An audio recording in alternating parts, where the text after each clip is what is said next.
I'm Sai Narayan, and this is The Ludonaut's Journey, a series where we'll explore game design theory. In his 1994 essay, I Have No Words and I Must Design, Craig Costikian put forth this statement. As game designers, we need a way to analyze games, to try to understand them, and to understand what works and what makes them interesting.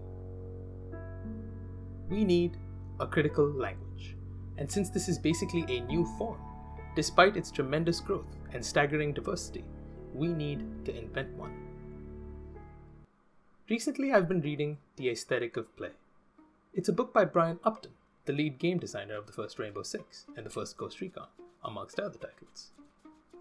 What's unique about this particular book, I find, is that it presents a framework that holds more practical value to a developer, designer, reviewer, or just anyone who likes to think about how games work, really, than any other system that I've encountered so far. This might sound a bit hyperbolic, but here's my justification for it.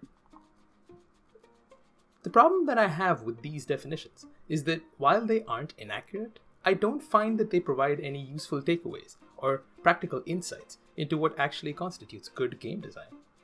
And there's another problem here, which is knowing what exactly constitutes a good game in the first place.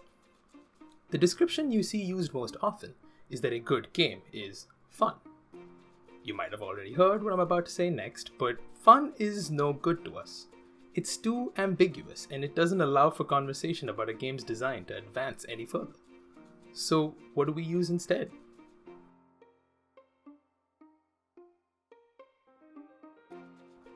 Enter engagement. Engagement is the ultimate goal of the experience.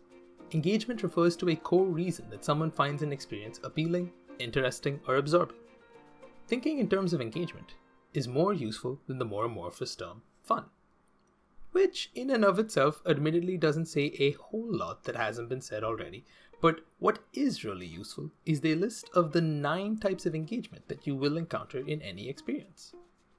And these types are accomplishment, challenge, competition, fellowship, discovery, fantasy, expression, sensation, and catharsis.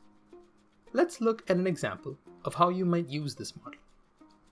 Say I just started working on a game, and the only thing I know for certain is that I want everyone who plays it to feel one of these core engagement types. Moving forward, it's my job as the designer to make sure that every mechanic that is designed and implemented evokes one of these types of engagement.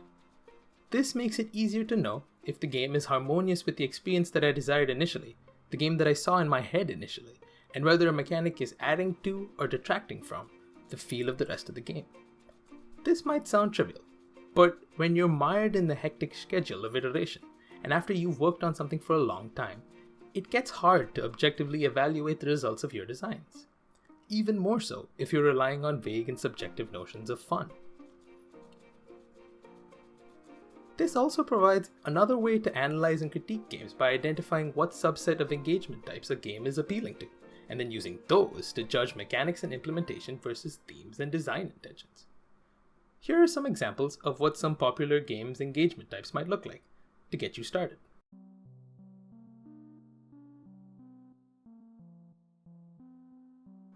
Now that we know some of what makes a game good, let's return to our previous problem of determining what informs good game design. As I said before, the problem that I have with these definitions is they don't provide a useful framework for analysis when you're trying to actually design a game. Take Costa's definition, for instance. Knowing that games are systems for learning is great, but how does that in any way help when you're trying to look at a game's systems critically? Learning is a side effect of following the rules laid out by a game, and thus is not something you as a designer can directly affect. To be clear, you can modify your mechanics or their presentation to make them easier or more intuitive to learn, but the learning itself is a separate process from participating in the active systems of a game, and hence, in my view, is a second-order concern. This one holds a little more promise, but still fails to pass muster. Let's put it to the test and see what we get. Okay, so a game is a problem-solving activity. What kind of problems are we solving? Spatial puzzles? Oh, okay, that's a bit vague, but what kind of spatial puzzles? Puzzles where you have to jump over obstacles. Oh, okay, that's a platformer basically, but what kind of obstacles?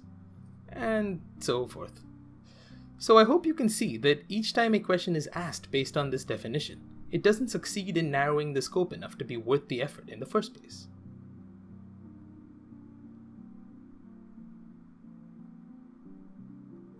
Of the three, I think this is the closest to workable, even though it is somewhat clunky. Systems where players engage in artificial conflict.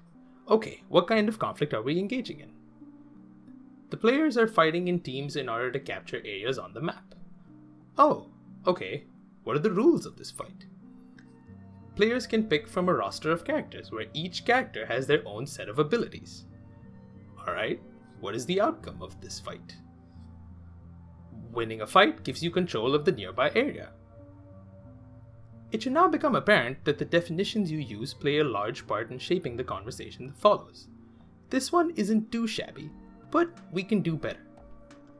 So I've spent a bunch of time talking trash about these game designers' ideas, all of whom, by the way, are much smarter than I will ever be. Don't get that twisted. But what about the aesthetic of play? That's what we're here for, right? Well, here's the definition of play as provided by Brian Upton. It should be noted that I'm using the words play and game a bit interchangeably here, but this usage is borne out by the text of the aesthetic of play. The first question to ask here is, what is a constraint? Constraints define what the player is capable of doing at any given moment. They are the rules that shape the possibility space available to the player. All the elements of the game world that impact what a player can do, like the direction of gravity, the player's movement speed, their jump height, all of these things are constraints.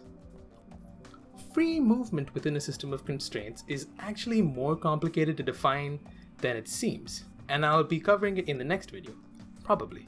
But for now, suffice to say that it means the constraints the player faces are going to change as the game progresses. In order to see how this definition helps us evaluate whether or not a game has good design, let us use the practical example of a game that is most definitely engaging, if not always fun. Ruin has come to our family.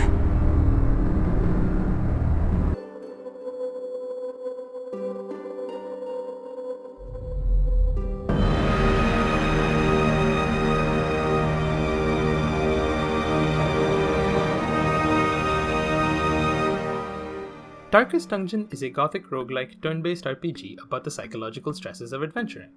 Here's a brief overview of its mechanics. The player controls a party of adventurers who explore procedurally generated dungeons littered with randomly spawning encounters. The player moves from room to room in this dungeon through linear corridors, and as they do so, they can encounter fights, traps, obstacles, loot, and so forth. The player has a stable of adventurers that they can choose from, each of which belongs to a different class with different abilities. They can equip items that affect their statistics in different ways. And they can be affected by stress when adventuring, which, if it gets too high, can cause the adventurer to gain an affliction, which is basically a debuff. But every so often can result in them not succumbing to the stress and gaining a rare and powerful buff. There's a lot more going on here, but this gives us enough to work with for now. Looking at Darkest Dungeon through the framework of engagement, I think the core types it appeals to are challenge, accomplishment, and catharsis. The challenge of Darkest Dungeon lies in how even small mistakes or random acts of chance can cause severe consequences. The accomplishment lies in understanding how to respond to the threats presented by each type of enemy and area, and by knowing how to best outfit your party of adventurers for each situation. Running out of food or torches can quickly result in you losing a couple of party members. And the catharsis is present in every inch of the game's lore, narrative, and presentation. This is a game that wants you to feel at various times horror, fascination, dread, relief, loss, and so on.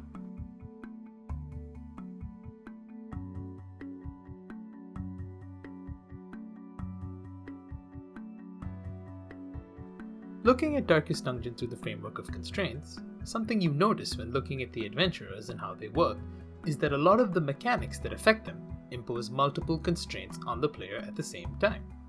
For instance, most items impart both a positive and a negative change to an adventurer's statistics, making it necessary to consider the impact of every item you equip. Stress is highly biased to causing debuffs, but still holds the possibility of resulting in a really powerful buff, thus making that mechanic seem fair.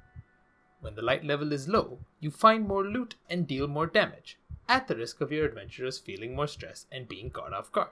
And when it is high, it reduces the stress your party experiences, lowers chances of an ambush, and increases scouting chances, thus setting up a risk-reward balance that you can manipulate.